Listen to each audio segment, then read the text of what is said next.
Now, when we get to understand this thing, we get to find out that as we grow older in life, certain things happen. One of them is not being so healthy. Remember, I didn't say sickness. Not being so healthy because we move from one realm to the other. Cancer is one of such things we do not know how it happens.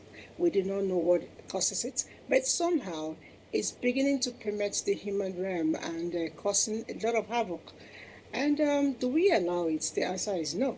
Because if you look at the word cancer alone, there is a can inside it. That means we can survive it. Today we're going to look at cancer, and especially as it concerns women, breast cancer, cervical cancer, a whole lot of it. And I have people who are not just cancer survivors, but they are cancer crusaders. Trust me, they'll be bearing their mind for you today. I'll let them introduce themselves. Let's start from, when I was small, we used to do tumbon. Okay, so that. Hello, good morning. My name is Nina Maria Pena. I'm a 42-year-old mother of two. I work in the civil service, and I am a breast cancer survivor. Okay. I'm still in treatment anyways, but I am a survivor. Okay. Yeah, good morning, everyone. It's always beautiful to be here with you on the conversation on the largest television network. My name is Halima Usman. I'm here to give support to Lizzie and, of course, to my very good friends here. All right. My name is Chestnut Milo Dorothy Nuhu Akenova. I'm a breast cancer survivor and a feminist. Okay. She says she's a feminist, and all of us here are womanists. And one way or the other, I tell people that cancer is not just what you feel on the skin. There are a lot of cancers in our lives. It could be your emotional problem, it could be your family problem, it could be your office problem, whatever it is, it becomes cancerous. But then I always say remove the bad parts, take the good one, which is the can. Yes, we can. Let's see this feature. When we come back, we'll talk in details. Cancer ranks top on the chart as a leading cause of death and an important barrier to increasing life expectancy in every country of the world. According to the World Health Organization in 2019, it is the second leading cause of death in 112 of 183 countries, affecting people before the age of 70 and ranking third and fourth in 23 other countries. In Nigeria, cancer is responsible for 72,000 deaths with an estimated 102,000 cases annually, with cases varying by gender. For men, the most common types of cancer are prostate, colorectal, and non-Hodgkin lymphoma. On the other hand, for women, they are breast cancer, cervical cancer, and ovarian cancer. Breast cancer affects people in Nigeria, with 12% of the disease representing new cases and 25% of all cancers in women. Cells in healthy breast tissue can become cancerous and can spread to other parts of the body. Symptoms include a large lump, swelling, pain in the breast, bloody discharge of the nipple, the skin peeling on your breast, an inverted nipple, and so on. There are also different types of breast cancer, such as invasive ductal carcinoma and angiosarcoma.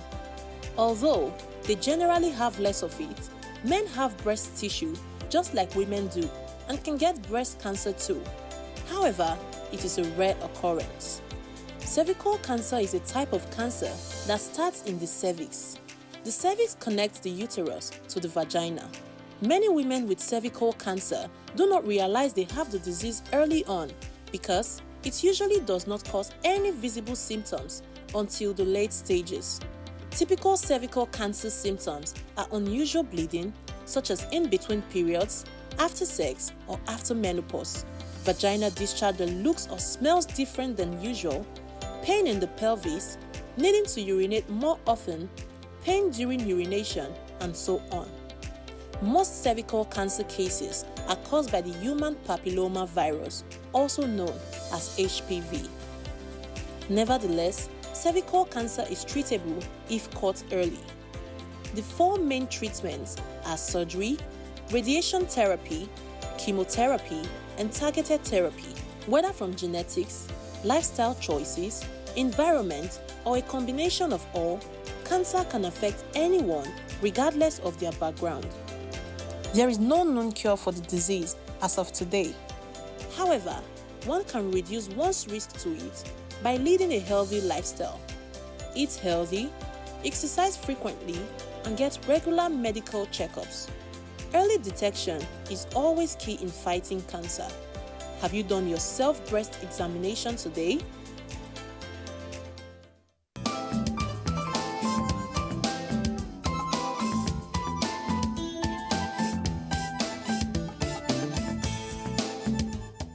All right, that question for me is very paramount. It is pertinent. It is important we examine ourselves. And I may not be physically, a carrier, but one way or the other, we have all been affected. If it's not your family member, it could be your friend, it could be your colleague. One way or the other, you may have lost life. You may have someone who is living with it. I have two of my friends here who are survivors.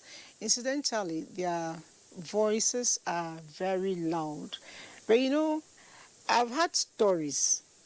A lot of times, it doesn't really sink in. Let me start with you. How was it like for you? How did you notice? How was it revealed, so to speak? Well, I just got home one evening, and it was during hammer time for December. And usually the skin gets dry and itchy during that December period. So when I got home and I felt itchy on my breast, I just assumed, okay, this brow must have been too tight and, the weather is too dry.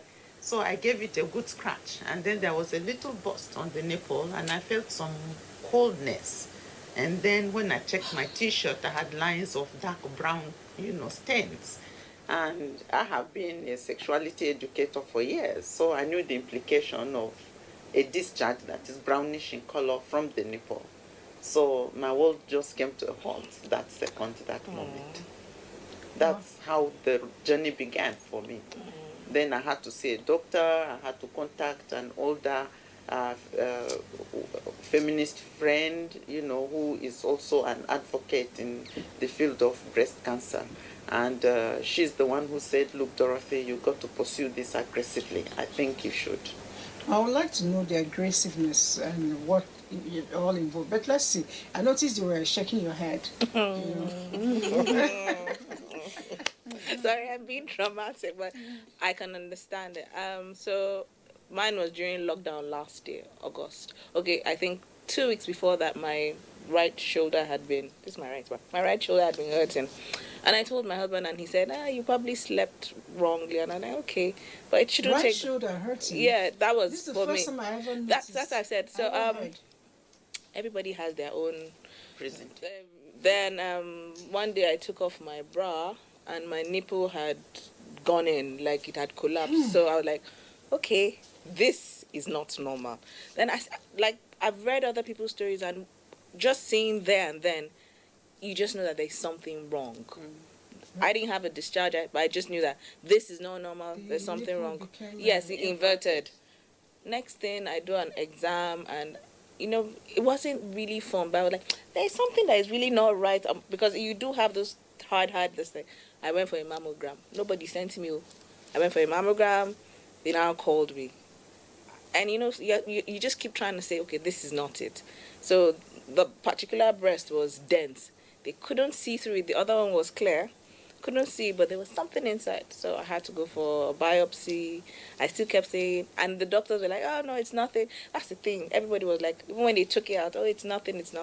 Until I got my results in August. I think they tried to give us a soft landing, don't they? And your brain just tells you, okay, it is something else. It is something else. It is benign.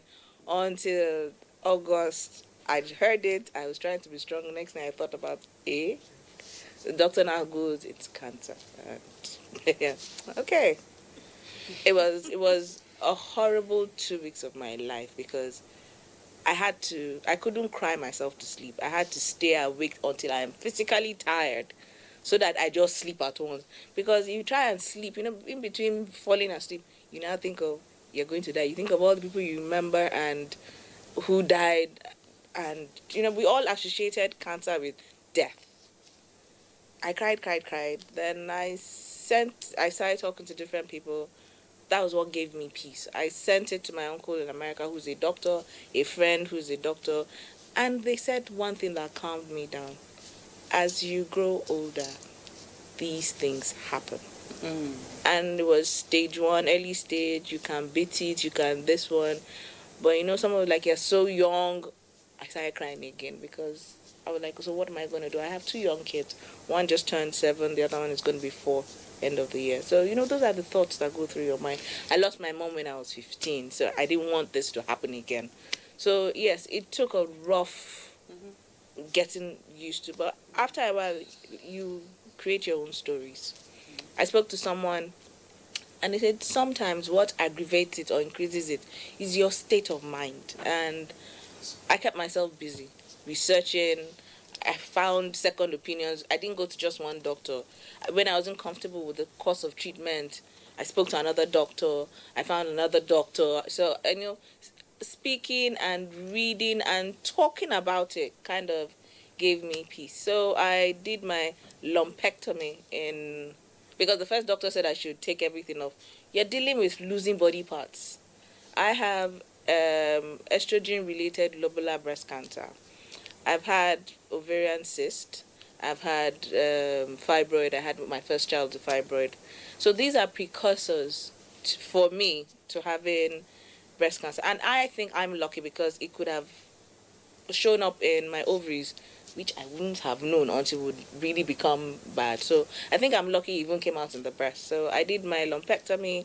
I just finished my chemo on the 8th of March, and I'm due for radiotherapy. I've started hormone treatment.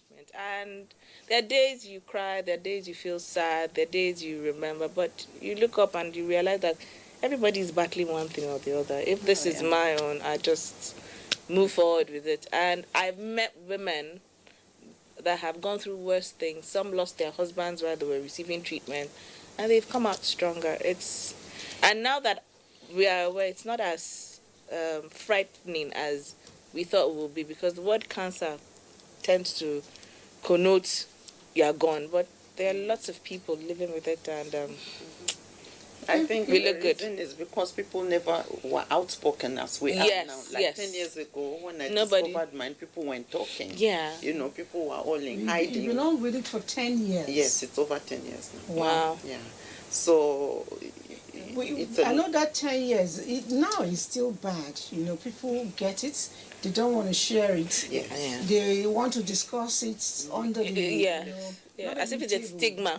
Yes, as if it's your fault. It's not. I mean, it's nothing. I think it's just that attitude of this is the end of the road for this one is going to die. I've seen family and even partners react that way when their wives are diagnosed. Yeah. They just give up, and then that support that the woman needs is withdrawn because they feel like they're pouring water into a basket, and they don't end up giving support to the girls or to the women. And sometimes you talk and it makes sense, but sometimes you talk and talk and talk, and then they never come out of it. Yeah. So it's just the attitude, generally speaking, that people give up on other people. Yeah. And that's why our stories and voices are very important. We need to let people know that imagine if somebody gave up on me 10 years ago. All the great things I've done since 10 years ago would not have been done. That's true. That's terrible. Even if someone has just one day to impact the world, the person deserves an opportunity. And the people who are passing the sentence on us, they don't know what they are carrying. Many people have died that didn't even have cancer from a diagnosis till now. Yeah. So all of us are on borrowed time. Let it sink, and that will help us not to be judgmental and to condemn other people. Now, I would like to know, you talked about support and all of that. How was the support for you? I mean, work-related, family-related. How was it? What was it that happened for you that kept you going up until now? Well, I'm very fortunate because I work in the field of sexual and reproductive health, and as a feminist, I have alliances across the globe. So I have friends in India. That's where I obtained my treatment and went for follow-up until, recently when people can travel again and then begin to do everything here. In the board, it was also very supportive. I work with a non-governmental organization. That year I was diagnosed. We had just introduced a module in our training for women and girls on cancer. reproductive cancer. So just after doing the module, then I come down with cancer. Was it because you did the model? No. But the module prepared me, because if I have done module for people, then I should be in a good position to show by example what I have written.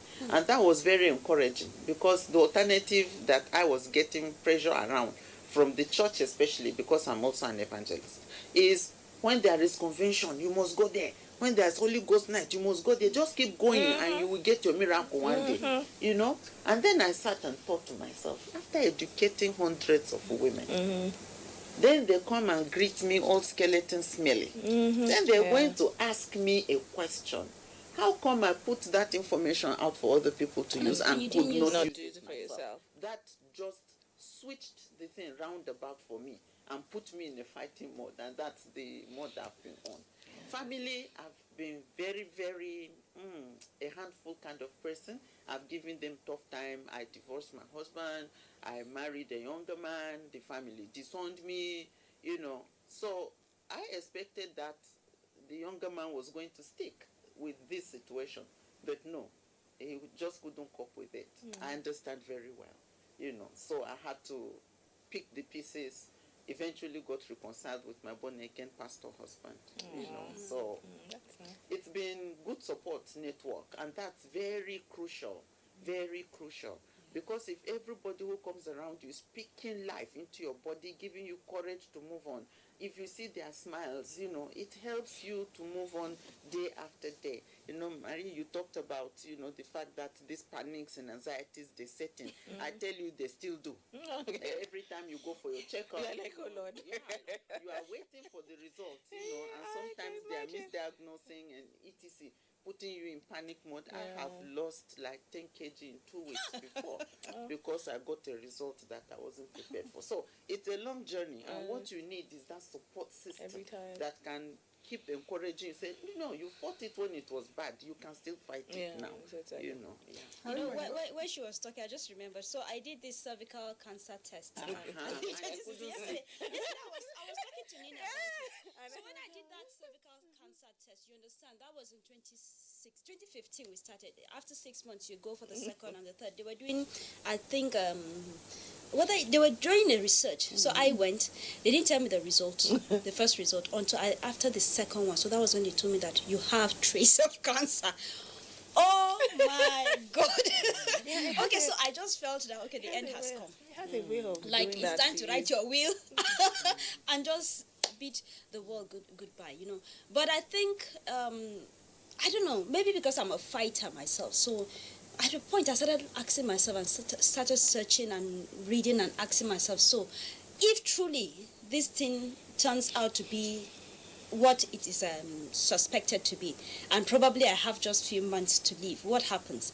So I told myself, well, if that's what's going to happen, what I'm going to do is that I'm going to live the best of my life. I am into charity, which you know I love working with people, helping people. So I told myself, let me just die doing these things that I love to do. So I picked up, I got busy doing those things. And I think somehow that was what helped me. And then I stopped taking certain kinds of food. I stopped eating anything with sugar, stopped taking minerals, anything that has to do with sugar, I cut it down. And I ensure that my food, no matter what I'm eating, has a lot of vegetables, a lot of fruits. So I just, it was like you said, a complete change of lifestyle. And I was surprised when I went for the final test. They said it's cleared. I said okay. They did not diagnose you. And I think that's another problem. Yes. That's another, because you've heard cases of, okay, so for me, my own support, I have lots of friends, and honestly, my family and friends have been fantastic. I have a boss, his name is Charles, my husband's name too is Charles, and he did something great.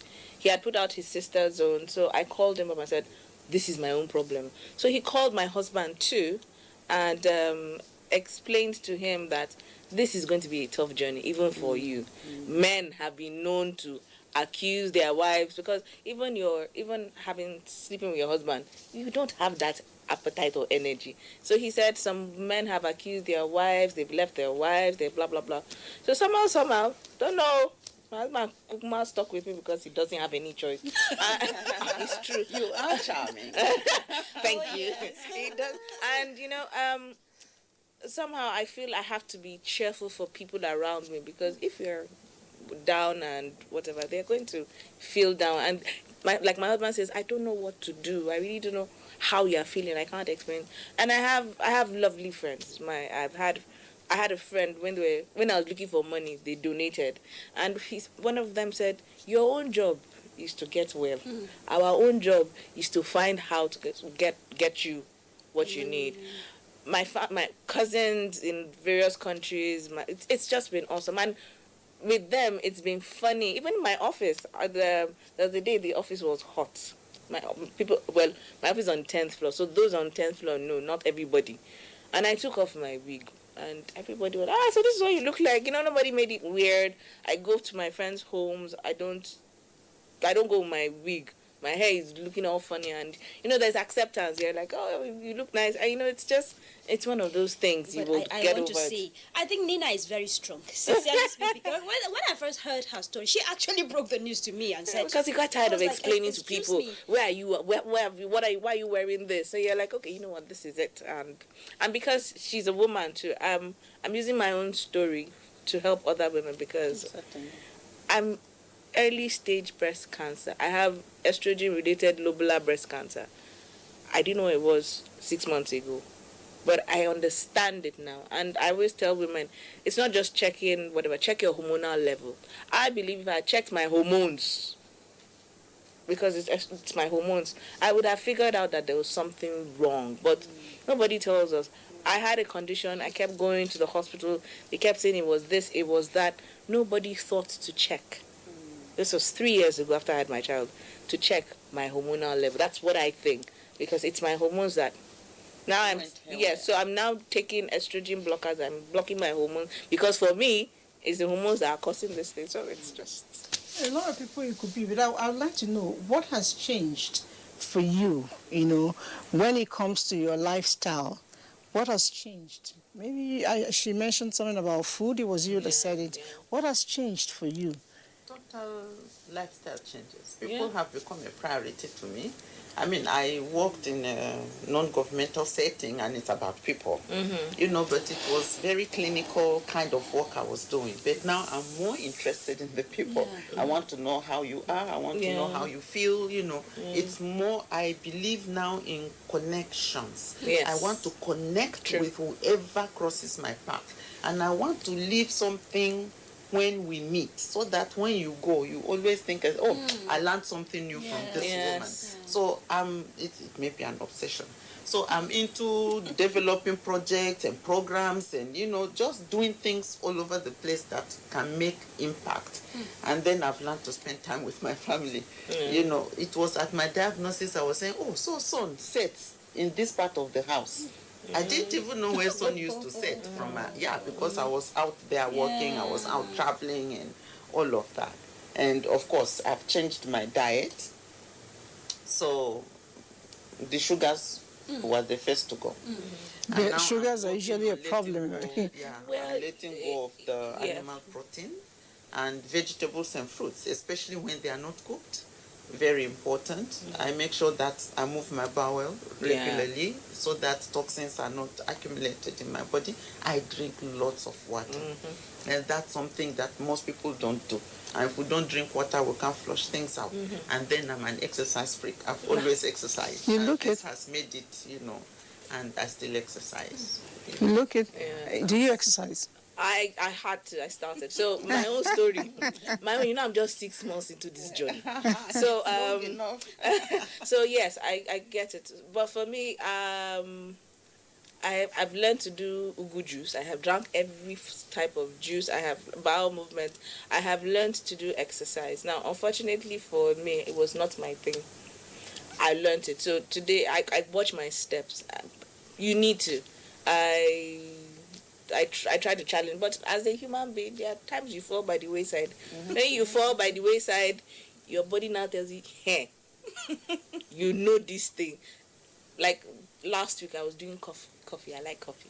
I like my coffee thick. And I remembered that this thing. So Coffee is a no-no. Well, it will depress your system because it mimics fatigue and stress in the body. Yeah, and you want your body to optimally function so that you can resist infection. So not only reoccurrence, but also other infections around. So then I went to see my doctor because after chemo, my mind, I celebrated her party. I just, it took a struggle. It's like when you're at the last end of the race, when you now find out they have reached the race, you're like, I'm taking a holiday. Then my doctor now said, I haven't seen you. I've not scheduled you for whatever, and whatever, you're getting fat again. I went up to 90, so I went back again. I'm now 86. The thing is, I don't look my weight. That's the funny thing. So it crept up on me. And for me, estrogens, the fatter you are, okay, my doctor said peripheral fat increases estrogen. So for me, I have to keep it on the low. I always have to be cautious. I have to whatever. I don't have to feed it. So sugars feed, but there's also an argument because you are supposed to take fruits. Fruits have fructose. It has sugar. So it's a balance, delicate balance. Maybe we're talking about refined sugars. Yeah, refined sugars. Even vegetables. Yeah, because everybody gives, don't take sugar, don't. So you have to do your research. And I'm like, so someone was like, what don't you eat and what do you eat? I say, I eat everything. I just make sure I balance it out. I do more vegetables. I have to. More vegetables, more fruits. But I'm not going to cut out sugar from my life. I'm going to deprive myself something. So it's then... So you still do ice cream? No. Well, but you're allowed to have a break once in a while. You're not a monk or you're not whatever. You're not...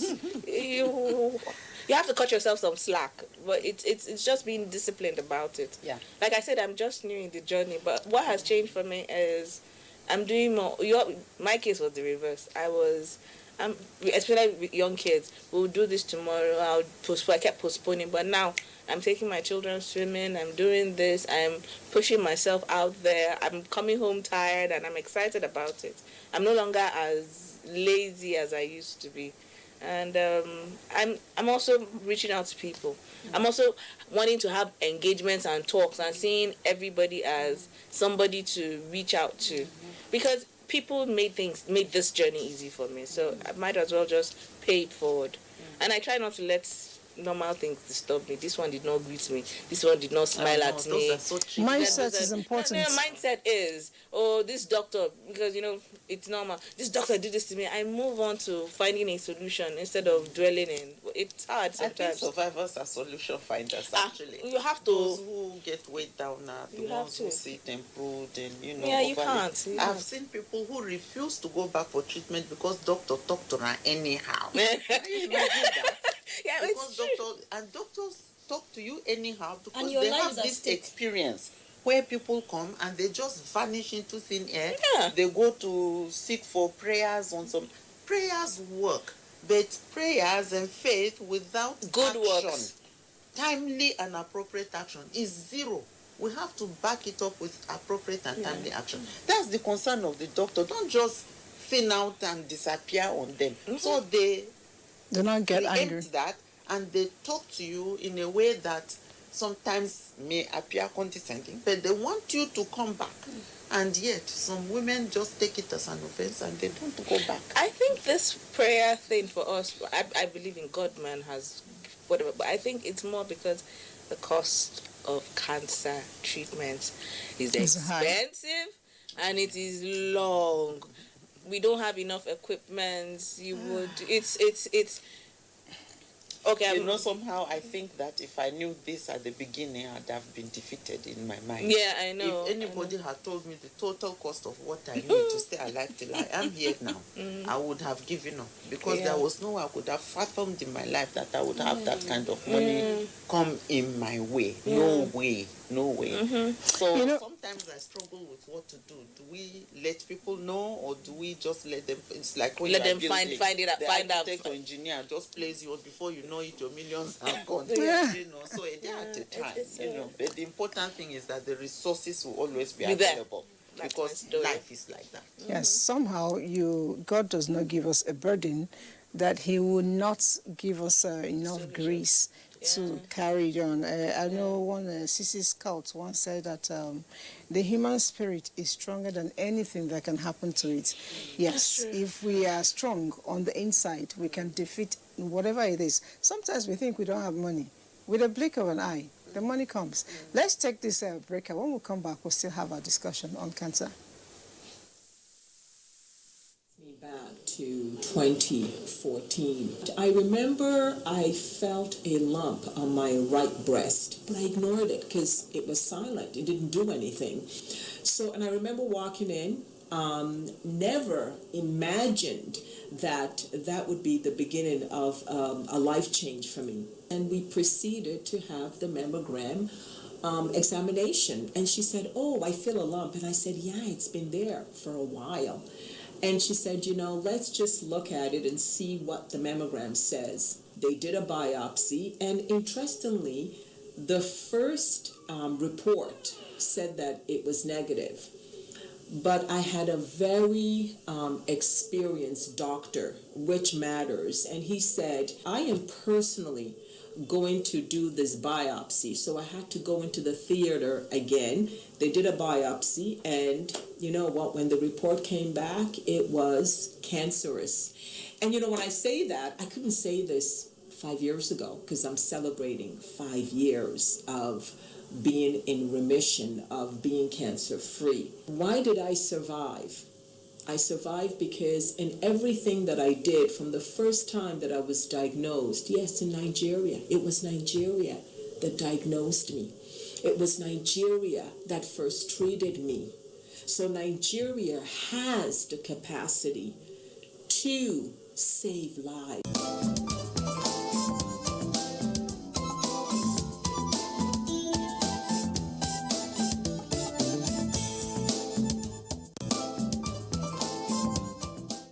Okay, so cancer, you just saw a bit of another survivor, Choma. She actually was in the 4th stage.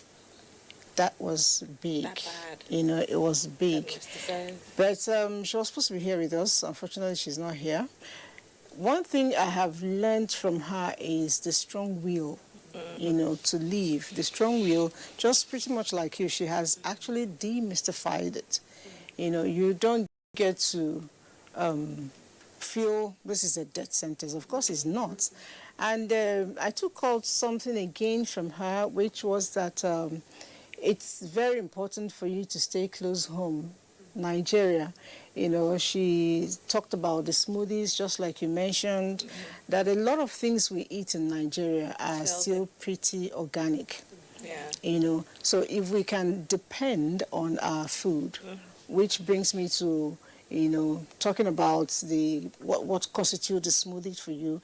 I don't know, you talked about blending the vegetables raw. Yeah, I do 2 things. I do juices and I do smoothies. Okay. Juices because the machine presses out the juice and does not spin it. So there are certain very delicate nutrients that could be destroyed while you blend and power it. But when you extract it by that pressing, those nutrients are preserved. So I do red juices of carrots with beetroot. Okay. Yeah. And then I add ginger and I add garlic. And then my green juices. Do you add honey to it? No, I don't eat. There is diabetes in my family, so I'm also trying not to have to go on that diabetic treatment. So I'm battling. I'm shaking my head because beetroot is bitter. No, it's an acquired taste. It's nice. After a while, if you acquire, it's an acquired taste. Well, so for me, green juice is cucumber, the back of watermelon. Back of watermelon? Wow. You scrub it with iron sponge and then compress it. Yeah. And then ugu, kale, parsley, dandelion. Yeah, dandelion. Celery. I put celery sometimes because the flavor. It is pungent.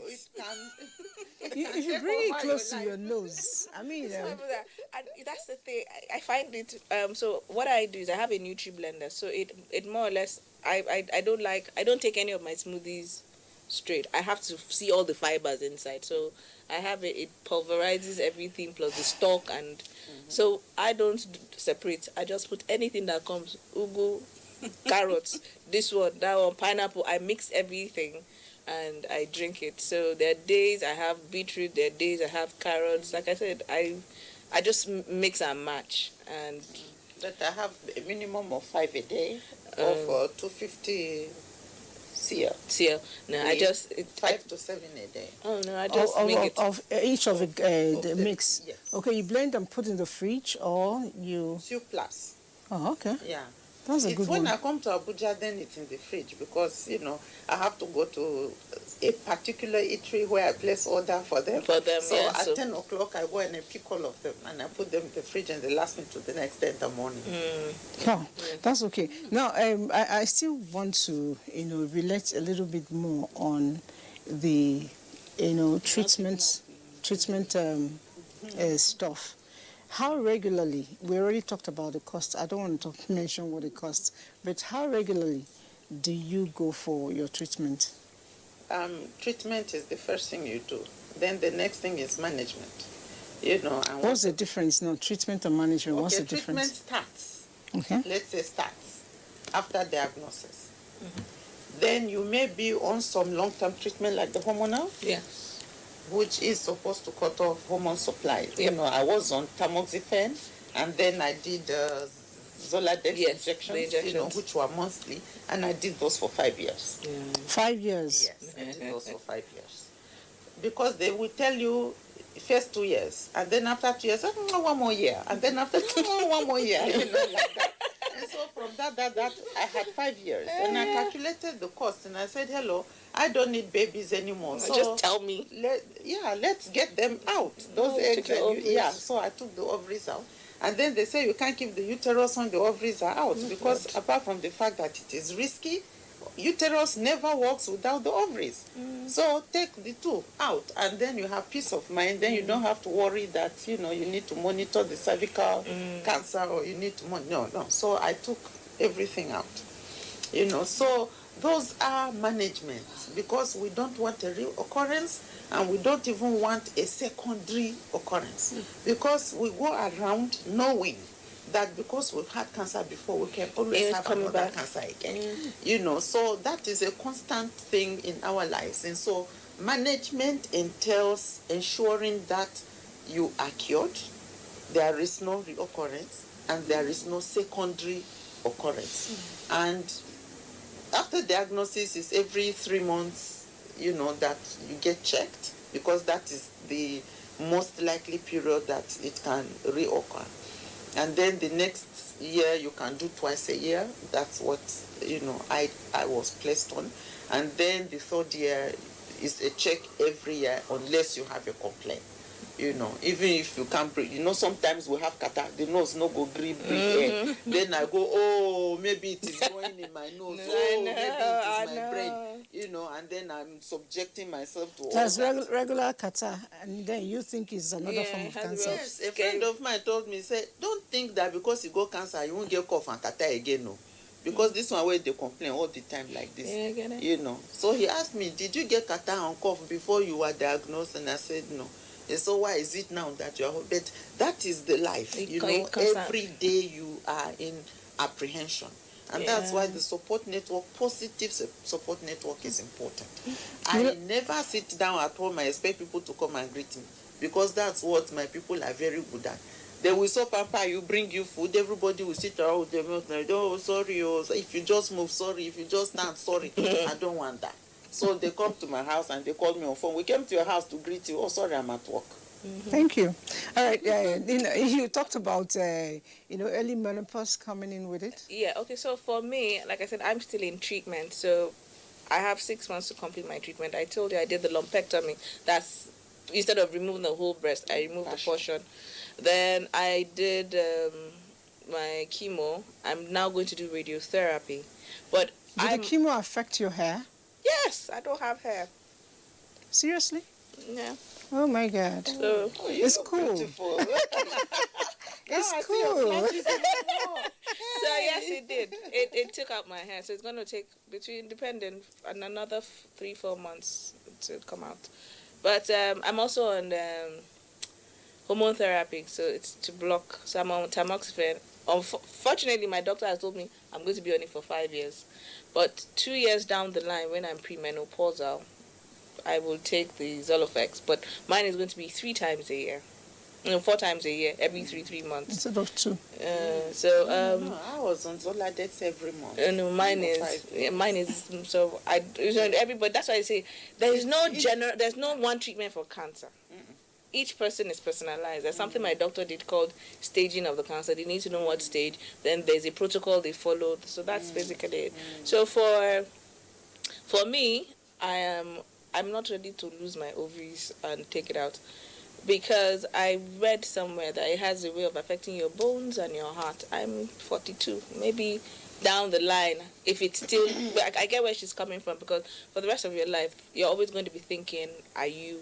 Because you're not termed cancer-free until you don't have it for 7 to 10 years for this own cancer, not at the second one, for this particular... So I'm going to do the whole 3 months when I finish my radiotherapy, then 6 months, then 2 years, then 1 year before. So when I do that, that's when I'm in remission. So when I'm in remission for 7 to 10 years, I am cancer free. So it's always going to be a journey. It's always going to be okay, we are going back to look at it though. We pray to God, because nobody knows what causes it. Even the thing is, it's a journey, but I like the people who are driving the bus, the vehicle, whatever it is. The two of you, if everyone, take it the way you're taking it, we'll all be having party every now and have you then. noticed they've both become doctors already? Oh, yes. mini doctors. Yeah, we do health navigation all the time, Yeah. because you're telling people how to react and respond to the diagnosis they've received. You are giving them life competency skills, especially resilience skills for them to, and then you are directing them on the right places to go to obtain treatment. Even if they want alternative, we encourage them to take. This is what this is what I did, and that's why I am still here. So don't be afraid, take it, because there's a lot of rumor and myths out there. Like if you take injection, you will die. If you take chemo, it will kill you. If they do operation, all of you will those die. things. People die because they diagnose late. Yes. We generally believe if you go to the hospital, You they are will going die. to give you the sickness you don't have, and then you will die. Okay, I'm going to wear my wig. Yes. All right, so while you're doing that, let's see. We have Yes, some because that's messages another thing. coming. Cold. Yes. Makes my head very cold. Okay, I'm Rollins. I'm really enjoying your talk. This is an eye-opener. God bless you people. Thank you very much, Rollins. For us, all of us, it's an eye-opener, and we intend to keep our eyes open. I am Favor. Can a man have cancer? Of course, men have cancer. Plenty. Even breast cancer, men have breast Some cancer. men are beginning to have... scheduled to travel out too.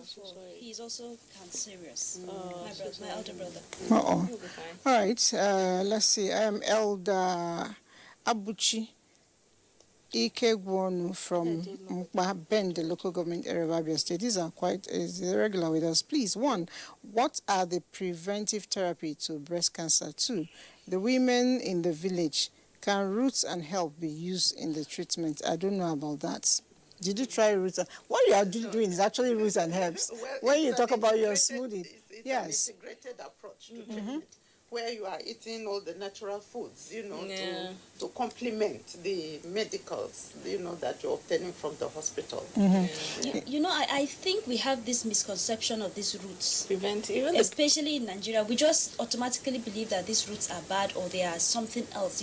We have this mentality of this babalawo thing. So when you begin to talk about roots, and you begin to think of those things. But I think, whether we like it or not, all the veggies we're eating, whatsoever, all these natural things we're eating, they are part of the roots. They're So roots and we need to herbs. have an understanding of what these things really are, so that we don't fall into this deceptive mood that no, it has to be, you have to take the drugs and not take this. They are all part of the I still want to believe that. Some Go ahead. natural things block Yeah. the action, the properties that are active in chemo.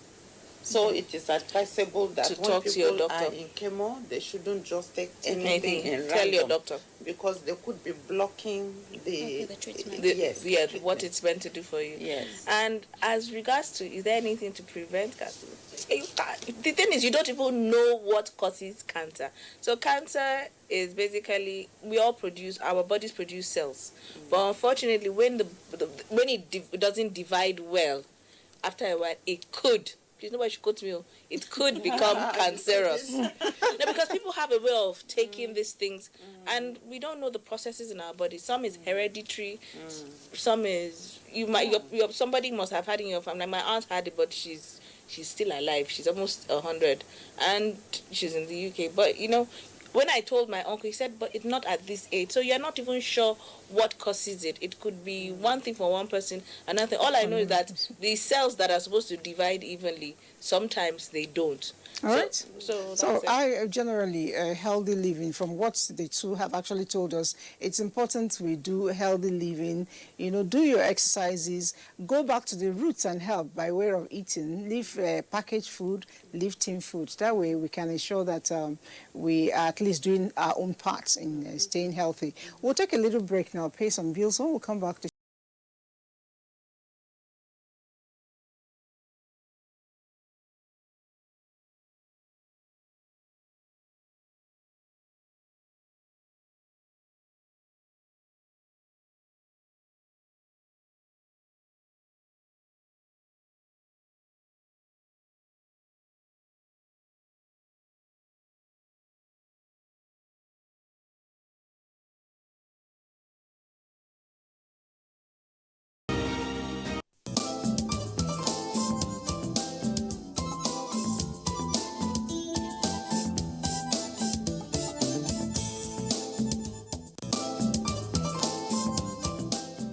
Conversations. A lot of people are writing in. I'll quickly take a handful at once, then we quickly react to it before we go. Let's see. My name is Mike, and I'm writing from Benue State. I want to know more about vaginal discharge with smelling odor. Could it be a sign of cancer? We'll take the next one. It says, I have a lump in my breast. My chest has been paining me, and I do not have money to go to the hospital. Okay, I don't know who this person is, and didn't write his name. Okay, let's see. The next one says, good morning. My name is Bright. Please, I need more help on this topic. And let's quickly react to the lump one first before we continue. Somebody who says he has a lump in the breast and doesn't have money to go. Are there NGOs? Are there places, help centers? What can we do to help? Yeah, there are foundations that support people who can't afford treatment, even diagnosis. But they can only step in when somebody has gone to a healthcare facility and they've been diagnosed. Because they are cancer foundation. They are not going to start throwing the money where it hasn't been established. So it may not be cancer. And if they do that, they'll be depriving the cancer patients of the opportunities. Yeah. So this person needs to go to the healthcare center. Or for me, if you could go to one of those labs and ask them to just do a normal scan. You don't have to go to a hospital first, because I think the hospital will still refer you to go to a lab and do a scan. So when you get a scan, then your results, the lab attendant can tell you what your results are. It might not be, it might just be fear. And that's another thing. There's always fear. So it might not be anything. So you don't have to go to a hospital first. You could just go to a laboratory, have them do a scan for you. It's not that diagnostic centers. Diagnostic centers. Some are not good. Some will give you a result that will cost you. So it's a 50-50 thing. And tell you nothing was I wrong. know. So if you're using a diagnostic center, please go to a credible one. A credible one. Don't go but to it does reduce the cost of going to a hospital and whatever. So it's just. All right. Somebody says here that he's writing it from Mboro in Ohafia local government area, and he's advocating that we eat more of soursop, which is popularly known as a chop chop. It works like magic. I don't know. Yeah. That's still like going back to the roots. Well, maybe I'll just take 1 or 2 seconds of your final words, advice to a lot of women who are watching at the moment. Yeah, mine will be to encourage women not to be in toxic relationships. Because if we're in toxic relationships, we are depressed most of the time and angry and bitter, and that in turn affects our immunity. Yeah. And so we are not able to fight off the radicals that are made in our body, because everybody walks around with cancer cells at one point in time or the other. That they are able to deal with all of that if they are optimally healthy, if their immune system is great. Okay, so we need if to you are always in be a happy. bad relationship, Quit it. do something about it. All right? Yeah, and I agree with her. And just be generally happy. And it doesn't cost much to do a checkup Okay. every time. We get so busy, we get so overwhelmed, we get to take time out to do Love yourself. self-love. Okay. Believe me, after my chemo, I traveled for a week, went to go see my friends, something I hadn't done because I felt guilty of, oh, my children, but believe me, they were fine. Just 2-3 days. All right. And that's it. And for me, I would just say, please speak out. Yes. You know, when you talk to people like this, when you hear other people's story, it encourages you. It gives you the strength and the stamina to stand.